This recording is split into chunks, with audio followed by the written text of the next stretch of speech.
Bonjour chez vous, bonjour les admirateurs de Rango TV. Vous avez bien fait d'avoir choisi de suivre Rango TV ce matin. Raphaël Gomatas, à votre présentateur, vous dit un grand bonjour. Aujourd'hui, je reviens avec des nouvelles de la République démocratique du Congo. Nous allons parler politique, trop politique bien sûr, pas assez efficace en RDC. Le patron de l'inspection IGF, c'est-à-dire l'inspection générale depuis un an, Jules Alinguete, clé de voûte du dispositif anticorruption de Félix Antoine Tshisekedi qui défend son bilan ce matin.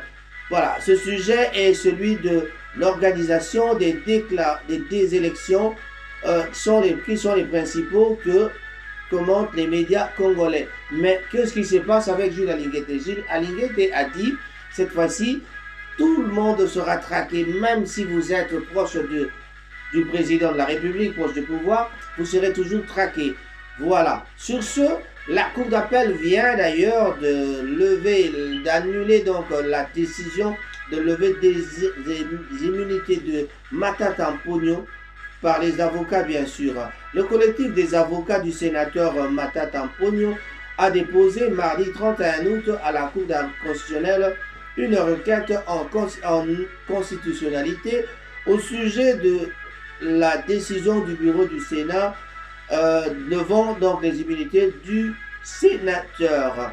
Qu'est-ce qui se passe? Maître Laurent Onyemba, l'un des avocats bien sûr, a dû nous expliquer ceci. Voilà. Les avocats de l'ancien premier ministre congolais attendent donc que la haute cour annule cette décision du bureau du Sénat. Mais on venait d'apprendre que Matata Mponyo a été convoqué et il sera obligé. Vous êtes tous sans oublier que Matata Mponyo se trouverait actuellement à Paris ou en France pour pouvoir suivre les soins médicaux car, déclare-t-il, il avait été empoisonné. Voilà.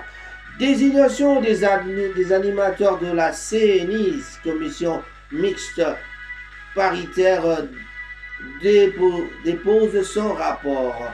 La conférence des présidents de l'Assemblée nationale adopte mercredi 30 septembre 2021 à Kinshasa l'avant-projet du calendrier de session de... Vous êtes sans oublier que cette histoire ne finit pas, on n'en finit toujours pas. Donc, on a toujours des problèmes pour pouvoir terminer avec cette histoire de CENI qui a été décidée. Apparemment, on raconte que les gens disent toujours qu'il nous faut seulement un Kadima. Donc, on attend encore la désignation. Peut-être qu'il faudrait mieux laisser le ministère de l'Intérieur s'occuper de ce problème de l'organisation des élections.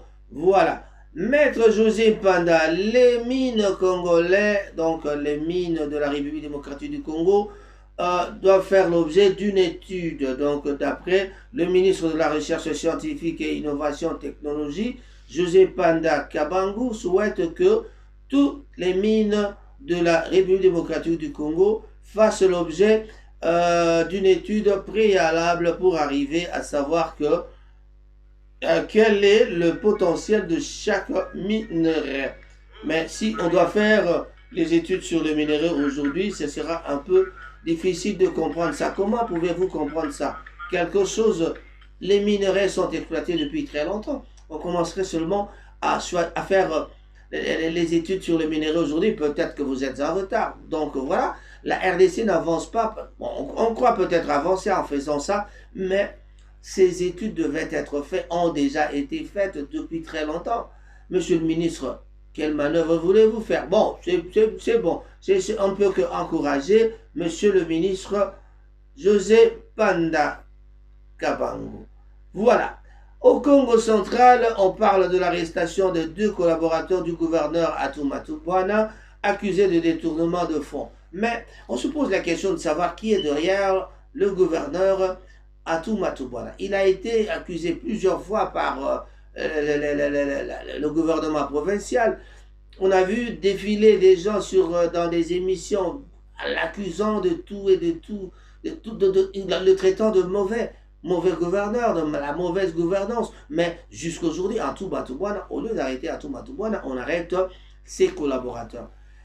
Cela ne serait-il pas un moyen facile pour pouvoir avancer jusqu'à arrêter à Toumatubana. On ne sait pas. Laissons voir ce qui va se passer. Chers amis de Rango TV, vous êtes en train de suivre Rango TV, votre chaîne, votre nouvelle chaîne de télévision, parce que cette fois-ci, nous avons décidé de nous occuper de ça. Examen d'État à Kinshasa, vous avez entendu la polémique, et quand on commence à poser le nom de Kabouya, Augustin Kabouya et Jean-Marc Aboud dans les questions, les gens commencent à polémiquer là-dessus. Ben, ne vous étonnez pas, c'est à eux le pouvoir, c'est le parti au pouvoir. Même si on pose le nom de Jean-Marc, on ne va pas vous poser qui est Raphaël Ngoma, elle est inconnue en RDC. On ne pourra peut-être pas répondre. Les étudiants auraient échoué si on leur posait qui était Raphaël Ngoma, sauf ma famille répondrait à la question. Mais je ne pense pas cette année, je n'ai pas des gens qui font des examens d'État. Voilà.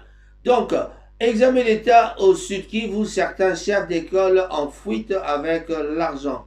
Oh là là, 2 enseignants déguisés en élèves. Voilà, 2 enseignants qui s'étaient déguisés en élèves ont fui avec l'argent. Les élèves d'une école de Bukavu au Sud Kivu, donc les frais de participation des dossiers des élèves à Minova.